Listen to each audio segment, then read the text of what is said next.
Welcome everyone. Today आजको भिडियोमा धेरै नै खुसी लागिरहेछ किनभने अबको स्टेज भनेको हाम्रो प्रोजेक्टहरु बनाउने, प्रोटोटाइपहरु बनाउने, डेमो बनाउने। किनभने हामीले केही कम्पोनेन्टहरु पर्चेज गरिसकेका छौं एन्ड केही कम्पोनेन्ट आउँदै छ एन्ड मसँग हजुरले हेर्न सक्नुहुन्छ केही कम्पोनेन्टहरु अलरेडी यहाँनेर छ एन्ड केही कम्पोनेन्ट आउन पनि बाँकी छ। अबदेखि नै हाम्रो स्टार्ट हुनेछ प्रोटोटाइपहरु बनाउने एन्ड डेमोहरु बनाउने एन्ड मैले फेस गर्ने प्रब्लमहरु के कस्तो छ अबको भिडियोजहरुमा हामी हेर्दै गरौँला। Okay, so without time wasting भिडियोलाई स्टार्ट गरौँ। ओके, सो अहिले भनेको हामी मतलब जुन मेरो सामानहरु थियो सामान यतै नै होला, एकचोटी चेक गरौँ है। ओके, सो पहिला पनि धेरै काम गरेको थियौँ यहाँनेर, फ्ल्यास पनि बालिहालौँ। एउटा कार्टुन यहाँ छ, एउटा कार्टुन यहाँनेर छ। पहिला पनि यहाँनेर अलिअलि प्रोजेक्टमा काम गरेको भएर सामानहरु सबै यतै छन्। ओके, सो यहाँनेर केबलहरु देखिन्छ नि, यहाँनेर आर्डिनोहरु राखेको छ। ओके,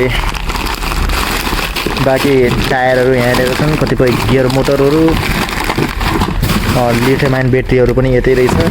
ओके, सामानहरु सबै यतै भएर अलि खोज्न पनि टाइम लाग्छ के हो। अब सानो टायरहरु पनि रहेछन्। ओके, यहाँनिर के हो यो? ओके, सो यो आई थिंक रिसिभरहरु थियो क्या, रिसिभर ट्रान्जिस्टरहरु थियो एन्ड बाँकी अरु सामानहरु खै कहाँ छन् खोज्नै गाह्रो भएको छ हो। अब एउटा यो एउटा आर्डिनो यहाँनेर रहेछ, आर्डिनो युएनओ R3 हो क्या हो यो, एसएमडी वाला रहेछ यो। यसमा पहिला के प्रोजेक्ट बनाएर रहेछु, अल्ट्रासोनिक सेन्सरहरु लागेको रहेछ, सर्भो मोटर यतै छ। सो सबैलाई हामीले एक्चुअली चेक गर्छौं। सो वेयर हामीसँग यहाँनेर व्हीलहरु छन्, हेर्न सक्नुहुन्छ, ठुल्ठुलो व्हीलहरु पनि सानोहरु व्हील भइगयो एन्ड यसपछि यहाँनेर प्रोटोटाइप पहिला एउटा के प्रोजेक्ट बनाउँदाखेरि यहाँनेर मोटर अलरेडी एसेम्बल गरिसकेको थियो। यहाँनेर जम्पर वायर पनि राखेको छन् र यसपछि मोटर ड्राइभर पनि यहाँनेर अलरेडी मसँग एउटा भएकोले अलि पुरानो पनि देखिन्छ, बट काम गर्यो भने ठिकै छ है, केही भएन। एन्ड यसपछि हामीसँग आर्डिनो भइगयो, आर्डिनो एउटा यो एसएमडी वाला भइगयो R3 एन्ड यो हजुरको पुरानो मोडलको भइगयो। यसमध्ये अब कुन काम गर्छ यो पनि चेक गरौँला। यसपछि हजुरको यो आर्डिनोको लागि डाटा केबलहरु भइगए, कोडहरु हाल्नको लागि। यसपछि यो पनि मोटर ड्राइभर नै हो एन्ड मोटर कन्ट्रोलर एउटा यो भइगयो, एउटा यो छ। अब कुन काम गर्छ एन्ड कुन मतलब लगाउँदाखेरि राम्रो होला एन्ड मोटरहरु यहाँनेर अलरेडी छ।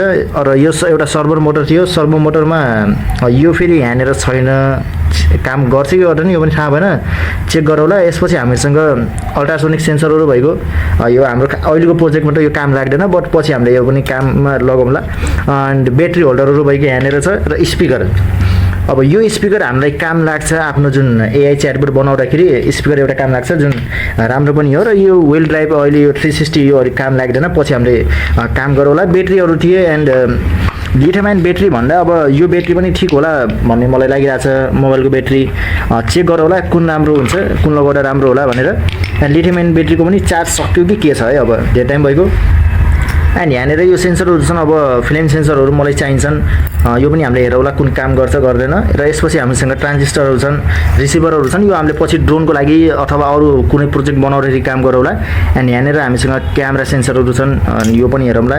र यो हामीलाई काम लाग्छ मेन भनेको वाटर पम्पको लागि।